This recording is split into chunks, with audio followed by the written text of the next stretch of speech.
안녕하세요. 토요미스테리 디바제시카입니다. 어릴 적부터 너무 예쁜 외모로 태어나서 어딜 가나 주목받던 줄리아나 레딩.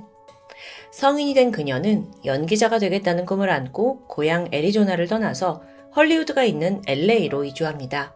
아시다시피 이곳은 영화의 중심지잖아요. 그래서 전 세계 많은 배우 지망생들이 모여들기도 하죠.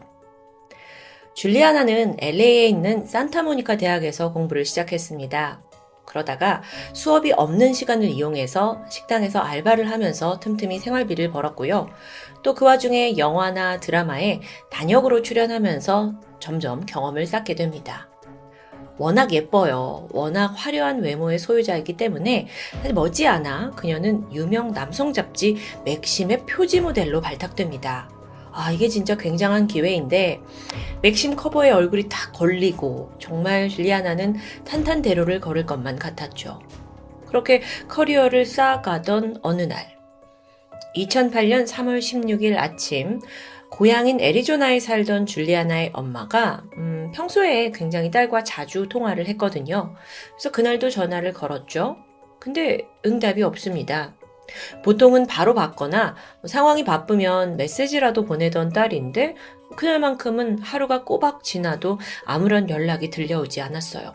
근데 LA에 딱히 아는 사람이 있는 것도 아니고 가서 확인해 줄 사람이 없잖아요. 그래서 걱정을 하던 엄마는 결국 경찰에 도움을 청하게 됩니다. 주소지에 가서 딸이 좀 잘 있는지 확인해 달라고요. 저녁 6시 경찰이 줄리아나 집을 방문했을 때 문은 굳게 잠겨 있었습니다. 외부에서 강제로 침입한 흔적도 보이지 않았어요. 하지만 눈에 띄는 게 있었는데 바로 현관 바닥에 떨어져 있는 소량의 피였죠. 경찰이 막 문을 두드렸지만 응답은 없고 결국에는 문을 강제로 열고 진입하기로 합니다.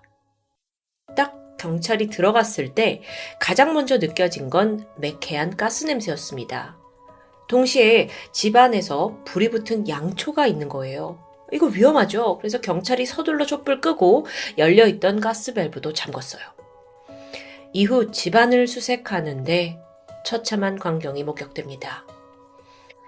방 안에서 줄리아나가 목이 졸린 채 숨져 있던 겁니다. 보니까 주변이 굉장히 어지러져 있어요. 뭔가 이 두 사람 사이에 심한 몸싸움이 벌어졌다는 걸 단번에 알 수 있었죠. 바닥에는 목걸이가 끊어진 채 떨어져 있었고요. 이 커피 테이블에 다리가 아예 뒤틀려 있고 접시가 깨져가지고 막 조각들이 집안 곳곳에 떨어져 있었고요. 그 접시의 일부에는 혈흔까지 묻어 있습니다. 경찰은 즉각 강력팀과 감식반을 호출했어요. 잠시 후 다들 이제 몰려와서 현장에서 혈흔 테스트를 하게 되는데 그러자 육안으로 보이지 않던 증거가 하나둘 나타납니다. 먼저 복도에서 그녀의 시신이 발견된 안방까지 혈흔 반응이 길게 이어져 있어요. 즉 이 말은 범인이 줄리아나를 폭행하고 방까지 질질 끌고 간 듯한 모습입니다. 또 문 손잡이, 싱크대 접시, 가스 밸브까지 여러 곳에서 많은 양의 DNA가 검출돼요. 이건 범인의 것이었어요. 근데 사실 생각해보세요. 현장에 이렇게 많은 범인의 DNA 흔적이 남는 게 드뭅니다. 뭔가 약간 보통은 약간 지우고 갈 수도 있잖아요. 근데 범인이 사실 가스밸브를 열어놨다고 했는데 폭발을 일으켜서 이 현장을 은폐하려고 했던 것 같죠. 그러다 보니 자기 DNA가 막 여기저기 묻는 걸 크게 신경 쓰지 않고 떠난 것 같아요. 발견된 DNA 감식에 들어갔어요. 그리고 동시에 경찰의 탐문 수사가 시작됐죠. 줄리아나 이웃들에 따르면 지난 토요일 밤 9시 50분경 득득 이렇게 가구를 옮기는 소리와 비명소리를 들었다라고 진술합니다. 또 줄리아나의 전화기를 보니까 비슷한 시각에 911, 911에 전화를 했다가 끊은 기록도 남아있어요. 그러니까 뭔가 위급한 상황이 닥쳤었다는 거죠. 경찰이 줄리아나 주변 사람들한테 혹시 생전에 의심 갈 만한 사람이 있냐라고 묻게 되는데 놀랍게도 대부분 입을 모아서 한 사람을 지목합니다. 그건 바로 줄리아나의 남자친구 존 길모였죠. 이 두 사람이 지난 2년간 교제해 왔어요. 그런데 과거 존이 줄리아나에게 폭력을 행사한 적이 있다는 증언이 나온 겁니다. 그 문제로 둘은 사귀다 헤어지다를 반복했대요. 즉각 존은 유력한 용의자로 떠올랐죠. 존이 딱 검거가 돼서 왔는데 네 맞아요 하면서 자기가 폭력적인 성향이 있었다라는 걸 막 순순히 인정하는 겁니다. 이전에도 자기가 줄리아나 차를 파손하고 또 막 그녀의 집을 강제로 들어간 적이 있다 술술 말해요. 하지만 존이 말하길 이건 어디까지나 연인 간에 벌어진 다툼이었지 살인과는 전혀 무관하다라는 강력한 입장입니다. 존의 주장에 따르면 그 사건 추정 시각인 토요일 밤에 그날도 줄리아나와 존은 전화상으로 너 왜 그랬어 하면서 막 가벼운 다툼을 했다고 해요. 이날 밤 존이 친구들을 만나기로 했고 줄리아나 또한 친구들과 파티를 가기로 했거든요. 근데 이 과정에서 의견이 잘 맞지 않았나 봐요. 그래서 말다툼을 했고 줄리아나가 일방적으로 전화를 끊어버렸습니다. 그렇다 해도 밤 10시까지는 서로 문자를 주고받았다고 해요. 그리고 다음 날은 일요일이 됐죠. 남자친구 존은 이젠 좀 화가 풀렸나 싶어가지고 줄리아나한테 문자도 하고 전화도 했지만 답이 돌아오질 않습니다. 얘 아직도 화가 났나 싶어서 직접 집을 찾아가기도 했대요. 근데 딱 보니까 창문 틈 사이로 방 안에 촛불이 켜져 있는 거예요. 이걸 봤어요, 존이. 근데 웬일인지 벨을 눌러도 인기척이 없어요. 그래서 별다른 의심을 하지 않고 자기는 그냥 돌아갔다는 진술. 경찰이 이걸 확인하기 위해서 CCTV 그리고 만났다는 친구들 다 의견을 종합합니다. 그 결과 존의 주장은 모두 사실인 것으로 확인됐습니다. 그러니까 그렇게 용의선상에서 벗어나는데 사실 여기에는 결정적인 이유도 있었죠. 왜 아까 범인의 것으로 추정되는 그 수많은 DNA 있었잖아요. 감식 결과가 나왔는데 그게 다름 아닌 여성의 것이었기 때문입니다. 자, 즉각 경찰의 수사는 남성이 아닌 여성에 초점을 맞추게 됩니다. 이 피해자 줄리아나는 또래들 사이에서 굉장히 화려하고 예쁜 외모 때문에 인기도 많았고 또 그렇기 때문에 한편으로는 질투도 많이 받았을 것 같아요. 그래서 혹시 뭔가 관계가 좋지 않은 사람이 있었던 거 아닌가 지인들, 친구들, 동창들 다 뒤져봤죠.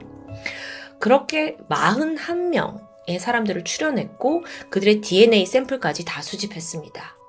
그리고 증거품과 하나하나 비교했지만 결과는 모두 음성이에요.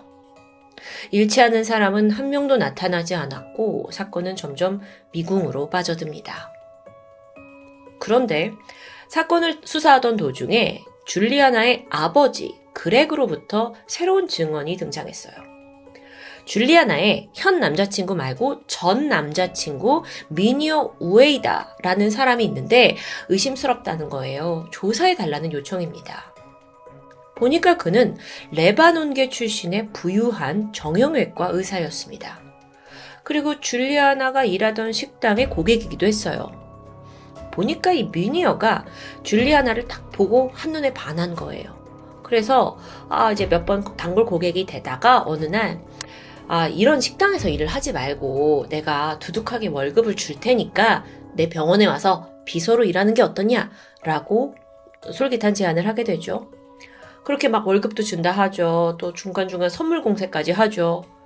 결국 그렇게 두 사람은 연인 관계로 발전하게 되는데요. 이후 줄리아나는 아예 그의 집으로 이사를 했고 두 사람은 동거를 시작합니다. 미녀라는 사람이 대단한데 호화 별장을 가지고 있고 고급차 몇 대에 비싼 시계들 다 원하면 살 수 있는 상당한 재력가였습니다. 그가 동거를 시작하면서 줄리아나와 결혼까지 생각을 할 만큼 그녀에게 푹 빠져 있었다고 해요. 그래서 실제로 21살 줄리아나의 생일에 람보르기니 슈퍼카를 선물할 정도였으니까요. 그런데 줄리아나가 마냥 이런 상황을 즐긴 것만은 아닌 것 같습니다. 약간 부담을 느끼기 시작했어요. 게다가 사실 이 미니어라는 사람이 이 줄리아나를 마치 되게 예쁜 인형 다루듯 어딜 가든지 간에 자기 옆에 있어라 하고 이렇게 데리고 다니면서 주변에 자랑하는 걸 좋아했다고 해요. 또 그러면서도 줄리아나가 친구 만나러 간다 어딜 간다 하면 이런 사생활은 다 통제하려 들었고요. 이게 과연 사랑인가? 이게 그냥 예쁜 인형을 자기 옆에 두는 걸 좋아하는 건가? 이제 약간 줄리아나가 좀 헷갈리기 시작했죠.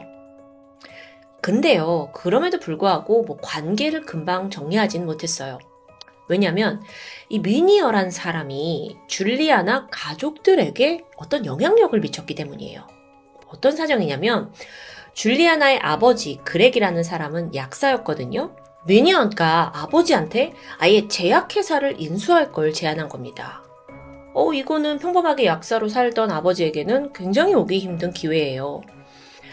하지만 아버지 또한 아니 이 사람이 뭐가 좋다고 이렇게까지 선심을 베푸는 건가, 이건 너무 과한 거 아닌가, 뭐 어딘가 좀 찜찜했어요. 그래서 이게 믿을 만한 사람인지 은밀한 뒷조사를 시작하게 되는데 이때 미처 몰랐던 사실이 드러나게 되죠. 미니어가 실제 자기가 말한 나이가 아니에요. 나이도 아니고 결혼도 한번 한 사람이더라고요. 그것도 속였고 심지어 이미 레바논에는 3명의 자녀까지 있다는 점을 하나도 말하지 않은 거예요. 여기에 더해서 전과 기록을 보니까 사기 혐의로 수배를 받고 있었고요. 아버지가 이거 아니다 싶어서 즉각 줄리아나에게 이걸 알렸고 이후 그녀는 미니어와 언쟁을 벌이게 됩니다. 그리고 결국 이별을 통보했죠. 동거생활 다 정산하고 그의 집을 나와서 LA 자신의 집으로 돌아가게 되는데요. 미니어가 쉽게 포기했을까요? 아니었어요. 미친 듯이 문자와 전화하면서 돌아와라 했고 또 그녀가 일하는 식당, 집에도 수시로 나타납니다. 다행히 줄리아나의 마음은 차갑게 식은 상황이었죠. 상황이 이렇게 되니까 미니어가 이제 타겟을 바꿔요. 줄리아나의 아버지 그렉한테 딸과는 내가 관계가 이렇게 됐지만 비즈니스는 계속 추진하자 라면서 사업을 밀어붙이는 겁니다. 아버지도 이 부분은 좀 혹했던 것 같은데 그래도 믿을 만한 사람이 아니잖아요. 그래서 변호사를 선임해서 계약서를 찬찬히 검토하던 중 미심쩍은 부분을 찾아내죠. 미니어가 넘기려는 제약회사가 면허를 제대로 취득하지 않은 부실 회사였던 겁니다. 이거 안 돼요. 그래서 아버지가 결국 계약 안 하겠다라고 통보를 하게 되는데 그러고 나서 5일 후에 딸 줄리아나가 살해된 겁니다. 아버지로선 의심할 만하죠. 지금까지 정황을 경찰에게 다 들려주니까 경찰 또한 미니어가 이 사건과 관련이 있을 수 있겠다라고 보게 돼요. 그래서 주목을 하게 되는데 마침 미니어는 사건이 발생할 당시 외국에 있었습니다. 그래서 수사 초기에 의심을 피할 수 있었던 거고요. 그러니까 지금 이 살해 현장에서 완전히 외국에 있으니까 살인범이라고 볼 수는 없는 거잖아요. 그런데 잠깐, 아까 그 범인의 DNA가 여성 아니었나요? 이때 경찰은 미니어가 누군가 여성 조력자를 고용해서 청부 살인을 한 게 아니냐라는 가능성을 고려합니다. 자, 그래서 주변 여성들 간에 뭔가 수상한 금전 거래가 없었는지 하나하나 파헤쳤죠? 여기에 상당히 많은 시간이 걸렸다고 해요. 하지만 분명 여성들 중에 분명 청부살인을 요청했으니 그만한 돈을 받은 사람이 있을 거다 생각하고 꼼꼼하게 작업을 해 나갔습니다. 그러다 마침내 한 사람이 떠올랐죠. 그녀의 이름은 켈리 수 박. 44살의 한국인 아버지를 둔 여성이었습니다. 미국에서의 직업은 부동산 중개인. 참고로 그녀는 한국의 유명 음악 감독의 친언니로 알려져 있기도 한데요. 그래서 이 사건이 한국에서 또 주목을 받기도 했고요. 어쨌든 켈리 박은 미니어의 부동산 중개를 여러 건 담당해 오던 사람이에요. 근데 이게 표면적인 사실일 뿐이지 켈리의 실제 역할은 따로 있었던 것 같습니다. 그게 뭐냐면 바로 미니어가 주변 사람한테 돈을 빌려주고 받지 못한 돈들이 있거든요. 이걸 대신 받아주는 일을 좀 해줬던 거예요. 그 외에도 미니어가 좀 직접 나서기 곤란한 일들을 그녀가 처리해줬고요. 좀 말만 들어도 위험하고 험한 일 아닌가 싶긴 한데 켈리가 이걸 어떻게 했냐? 남자친구가 있어요. 로니 웨인 케이스라는 사람인데 이 둘이 같이 채무자를 찾아갑니다. 남자친구가 덩치가 크고 막 인상이 험악하니까 돈 왜 안 주냐 하면서 막 겁을 주기에 충분했어요.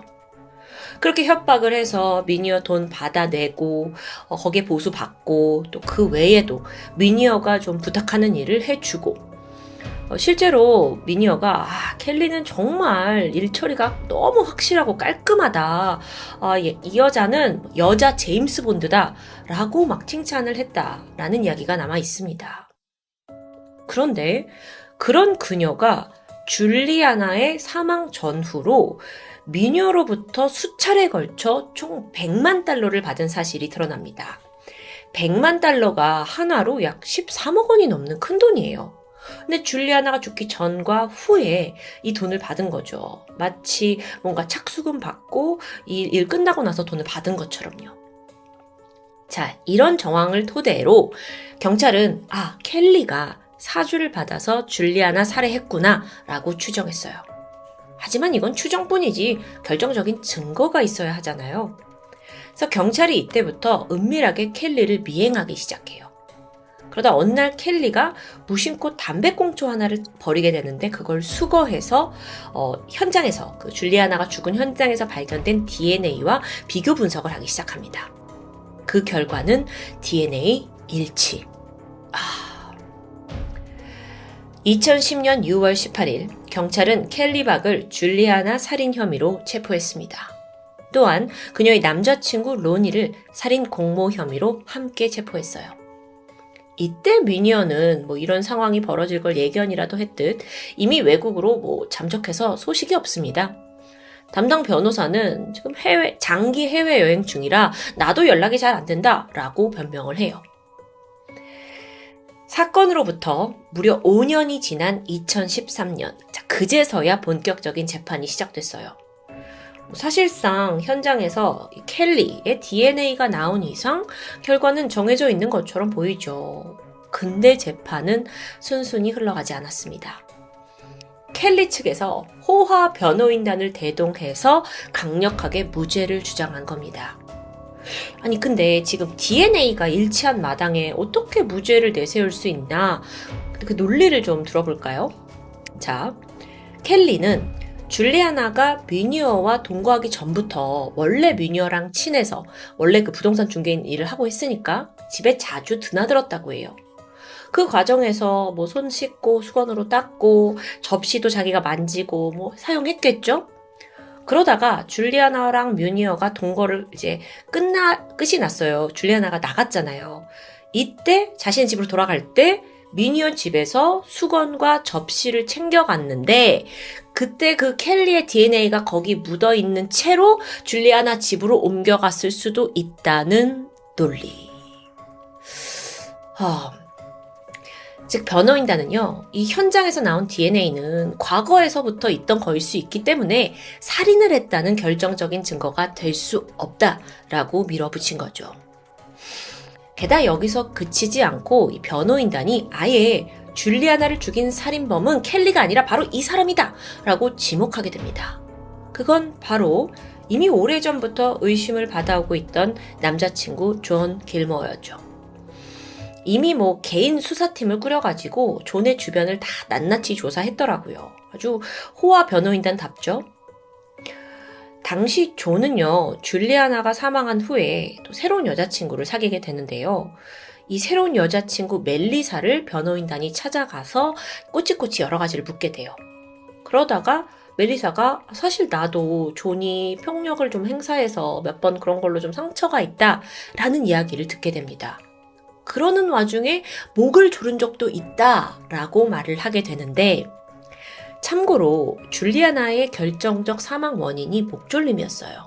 그러니까 이게 이제 연결이 될 수 있는 거죠.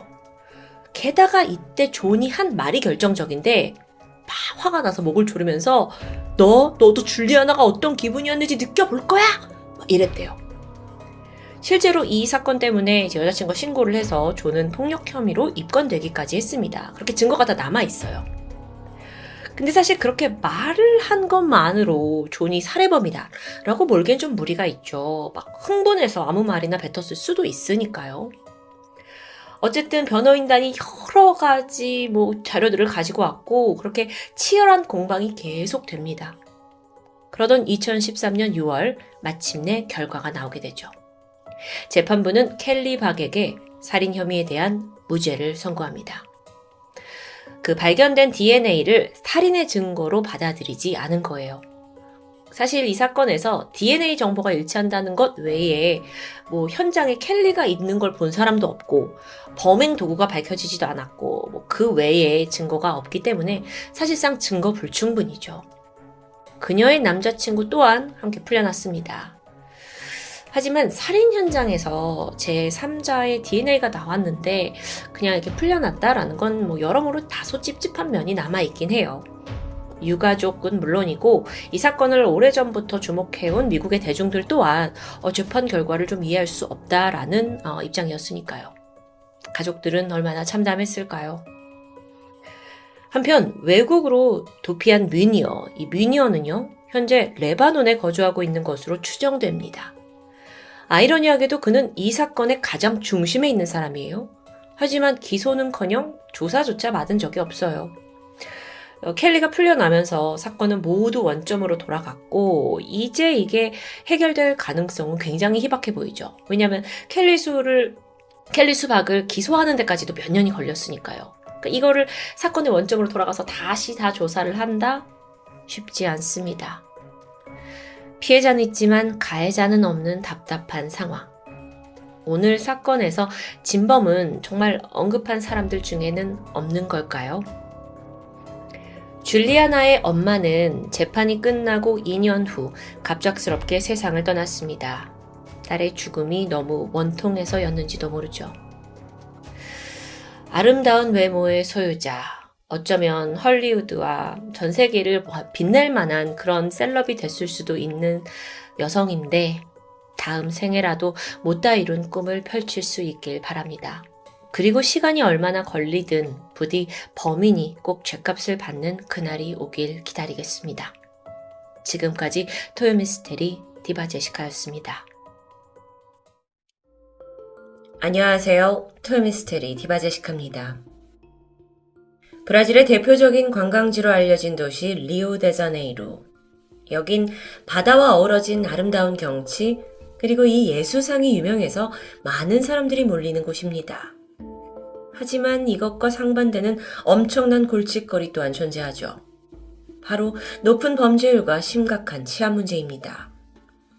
몇 년 전 이곳에서 올림픽이 열렸는데 외국인 방문객들이 길을 가고 있는 와중에도 손에 들고 있는 핸드폰을 뺏겨버리는 영상이 있었을 정도인데요. 리오데자네이루 도시의 남부에는 모호두 칸타길로라는 빈민가가 있습니다. 사진에서 보인 것처럼 거의 허물어질 것 같은 내부가 훤히 들여다보이는 집들이 밀집해 있는 곳이죠. 그렇다 보니 여긴 범죄 조직들의 은신처가 되기도 하고 마약 거래 공공은 합니다. 그리고 경찰 총격전까지 종종 일어나는 위험천만한 곳인데요. 바로 이곳에서 지난 2020년 10월 6일 사건이 벌어집니다. 이곳에는 빈민가를 돌면서 마약에 중독된 사람들이나 노숙자들을 구했던 사회복지사 안토니오란 사람이 있었습니다. 어느 날 한 통의 제보를 듣게 되는데 이 마을에 젊은 여성 한 명이 떠돌고 있는데 뭔가 문제가 있어 보인다는 내용이었죠. 안토니오는 혹시 모를 위험에 대비해서 경찰을 동행한 후 이 빈민가를 돌면서 그녀를 찾아 나섰습니다. 다행히 그녀를 곳곳에서 본 목격자가 굉장히 많았기 때문에 문제의 여성을 발견하는 건 어렵지 않았어요. 하지만 그 모습은 너무도 충격적이었죠. 우선 노숙자라고 보기에는 꽤나 젊었습니다. 게다가 훤칠한 키에 마른 체격. 그런데 문제는 발견 당시 그녀는 상의를 전혀 입고 있지 않았고요. 신발도 없이 맨발로 방황하고 있던 겁니다. 뭔가 방향 감각을 잃은 듯 자기가 어디로 가야 되는지조차 모르는 듯 했어요. 그래서 안토니오가 서둘러 자신의 셔츠와 신발을 벗어서 그녀에게 입혔죠. 그리고 차분하게 대화를 시도합니다. 그런데 유독 그녀가 끌어안고 있는 가방이 눈에 띄었어요. 옷이나 신발도 제대로 신고 있지 않은 상황에서 이 배낭만큼은 목숨처럼 지키고자 했던 겁니다.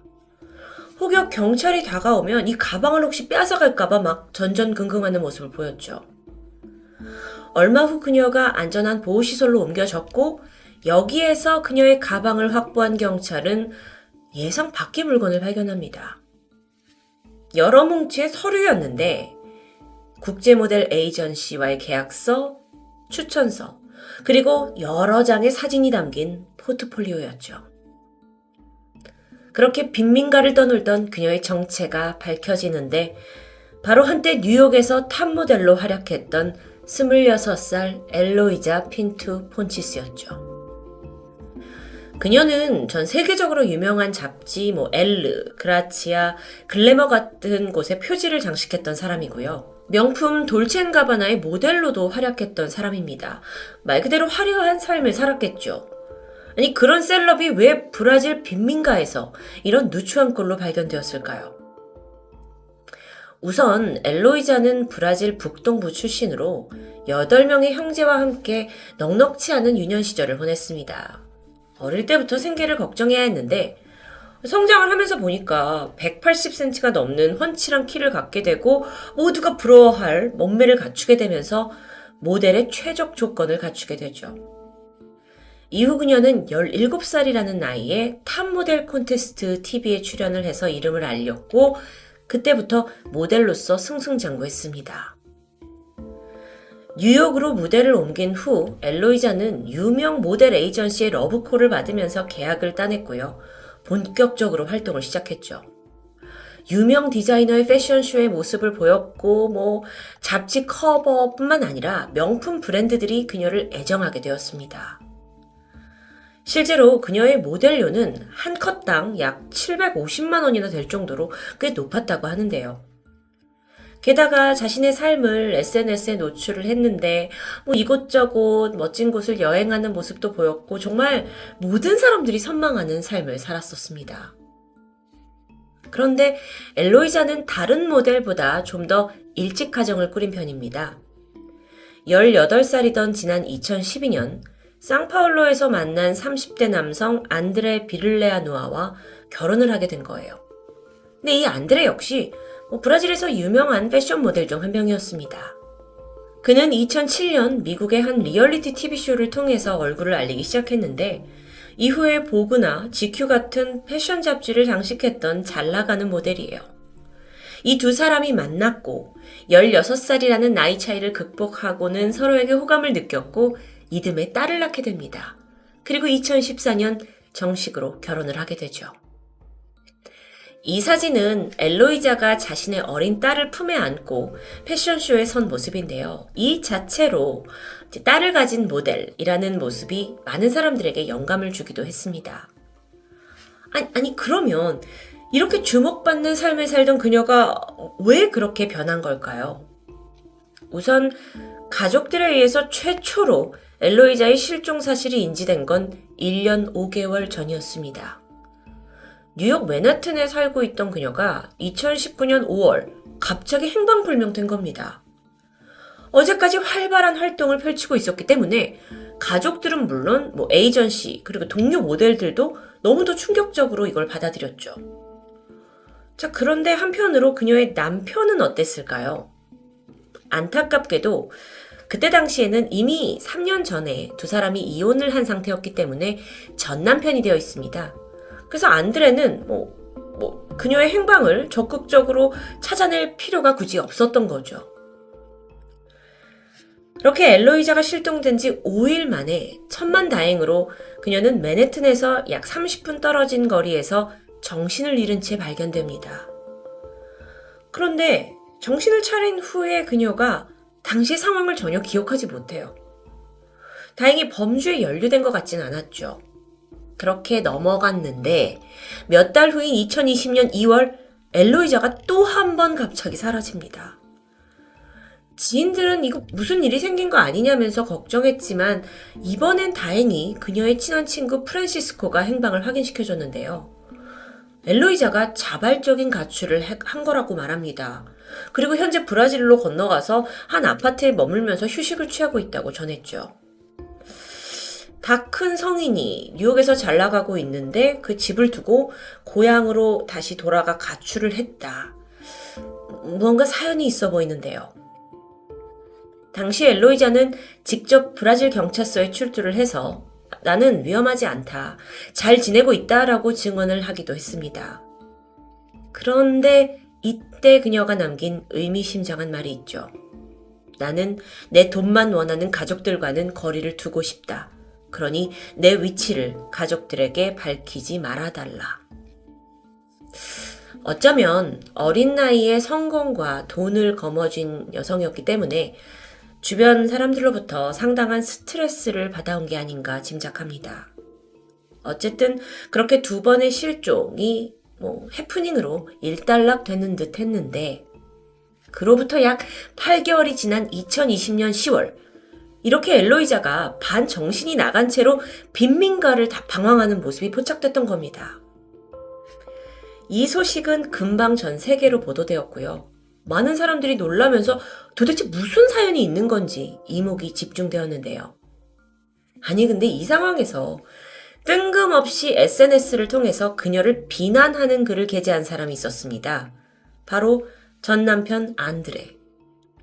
SNS에 뭐라고 적었냐면 엘로이자는 뚱뚱하고 못생긴 경찰관과 데이트를 했고 그렇게 불행에 빠진 거다.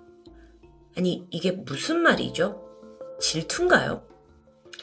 전 남편 안드레의 주장에 따르면 엘로이자는 이혼을 한 후에 브라질 출신의 한 경찰관과 교제를 시작했다고 합니다. 그녀가 훌쩍 브라질로 돌아간 것도 남자친구 영향 때문이라는 설명이죠. 그리고 그 과정에서 스스로의 삶을 망치게 되었다는 이 전 남편의 주장. 이건 과연 사실일까요? 이걸 반박할 수 있는 사람은 누구보다 엘로이자 본인입니다. 하지만 안타깝게도 그녀는 정신을 차린 후에 자신이 이 브라질 빈민가에서 발견되었다는 것조차도 제대로 알아차지 못하는 심각한 인지장애를 보였어요. 심지어 전 남편이 너에 대해 이런 얘기를 했다. 어떻게 생각하냐? 라는 질문에는 아예 입을 열지도 않았죠. 자, 그렇다면 주변인들의 증언은 어땠을까요? 아까 말했던 그 엘로이자의 친한 친구 프란시스코에 따르면 브라질로 건너온 엘로이자가 남자친구와 함께 지냈던 건 사실이지만 그 기간이 4개월 정도로 상당히 짧았고 이내 두 사람이 이별을 하고 나서 각자의 삶을 살았는데 그 관계 때문에 엘로이자가 이렇게 망가진 건 아니라고 주장합니다. 그렇다면 왜요? 사실 엘로이자는 모델 활동을 할 때부터 상당히 불안한 정신 상태를 보였습니다. 그래서 스스로 병원을 찾아가서 치료를 받으면서 개선 의지를 보이기도 했죠. 근데 별다른 차도가 없었어요. 그러던 중 가족, 친구와 아예 연락이 끊겨버렸다고 하는데 문제는 모델 생활 중에 어떤 문제 때문에 이런 불안 증세를 겪었던 걸까요? 이 부분에 대해서는 엘로이자의 아버지 그리고 여동생이 한 명의 인물을 지목합니다. 또 한 번 등장하는 전 남편 안드레 비를레아누죠. 사실 엘로이자는 그의 두 번째 부인이었습니다. 재혼을 했던 건데 두 사람이 결혼을 한 이래 매일같이 언쟁을 높였다고 해요. 그런데 그 이슈가 뭐냐? 안드레가 아내 모델링에 관련한 모든 계약을 자신이 컨트롤하겠다라고 주장했기 때문입니다. 그러면서 아내의 모든 돈을 내가 관리하겠다 하면서 강압적인 태도를 보인 것 같아요. 심지어 두 사람이 이혼하는 과정에서 양육권을 두고도 상당한 다툼이 있었죠. 끝내 안드레가 딸의 양육권을 차지하게 되긴 했지만 그마저도 어떤 이유로 법원은 안드레의 양육권을 박탈했고 황당하게도 현재 딸은 영국의 다른 어떤 가정에 입양된 상태라고 합니다. 그러니까 분명 이 스토리를 통해서라도 안드레가 엘로이자에게 좋은 영향을 줬던 사람은 아닌 것 같은데요. 한편 병원으로 옮겨진 엘로이자는 심각한 수준의 편집증과 강박증은 물론이고 약물 중독이라는 게 밝혀집니다. 패션계에서 화려하게 활동하던 이 모델이 마약에 쩔어 있었다라는 건데 이 부분에 대해서 그녀의 동료들은 엘로이자가 패션 산업계의 희생자라면서 안타깝게 보는 눈치였습니다. 실제로 상당수의 모델들은 이 완벽한 몸매를 유지하기 위해서 엄청난 스트레스에 시달린다고 하죠.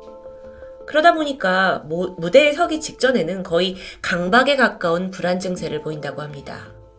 그리고 이때 이들이 절대 해서는 안 될 약물에 손을 대기도 하죠. 그 한 예로 미국의 빅토리아 시크릿 전속 모델로 활동했던 브리짓 멜컴. 그녀는 자신의 SNS를 통해서 나의 모델 에이전트가 너는 살을 빼야 된다 하면서 코카인을 강제로 투약하게 했고 심지어 성관계를 많이 해라 라고 강요했다라는 것을 폭로한 적이 있습니다. 아름다운 몸매를 유지해야 한다는 그 직업적인 강박 때문에 신경 안정제 없이는 잠을 못 잤고 심각한 공황장애에 시달렸죠. 이게 화려한 속에 감춰진 모델업계의 어두운 이면일까요? 17살이는 어린 나이에 데뷔한 엘로이자. 이 뉴욕이라는 대도시에서 모델로서 살아남기 위한 극심한 스트레스를 겪었습니다. 근데 주변에 의지할 만한 가족도 없고 친구도 없었어요. 점점 말수는 줄었고 결국 나중에는 대인 기피증마저 겪게 되죠. 심지어 누구보다 자신의 편이 되어줘야 할 남편마저 일거수일투족을 조종하고 돈에 욕심을 내면서 그녀가 점점 피폐해졌던 겁니다. 게다가 그녀는 경찰서에서 말했듯이 자신의 벌이로 가족과 친인척까지 먹여 살려야 한다는 압박감이 있었습니다. 발견 당시에 엘로이자가 거의 멍한 상태로 제정신이 아니었는데 그 와중에도 포트폴리오하고 이 계약서 같은 가방을 꼭 쥐고 있었다는 점에서 어쩌면 일에 대한 애착 또는 가족에 대한 책임감을 엿볼 수 있을 텐데요. 참 안타깝죠. 그렇게 극적인 구출 이후 엘로이자는 적극적으로 약물 중독 치료를 받았습니다. 그리고 지금은 정신적으로도 상당 부분 회복되었다고 전해지죠. 현재 엘로이자는 브라질의 조용한 시골 마을로 내려가서 가족과 함께 시간을 보내고 있습니다. 한 인터뷰를 통해서 만약 기회가 된다면 다시 모델 일을 하고 싶다라는 의지를 밝히기도 했는데요. 한편 전 남편 안드레는 그 사이 또 다른 여성과 재혼했다는 게 알려졌습니다. 겉은 화려하지만 처절한 생존 경쟁이 펼쳐지는 뉴욕 패션계. 거기에 너무도 어린 나이에 뛰어든 소녀. 항상 당당한 발걸음으로 런웨이를 누볐지만 정작 그녀의 삶이 위태롭게 흔들리는 건 그 누구도 알아차리지 못했습니다. 만일 그녀가 다시 모델로서 복귀를 한다면 전과 다른 건강한 몸과 마음으로 자신과 이를 사랑하게 되길 바라겠습니다. 토요미스테리 디바제시카입니다.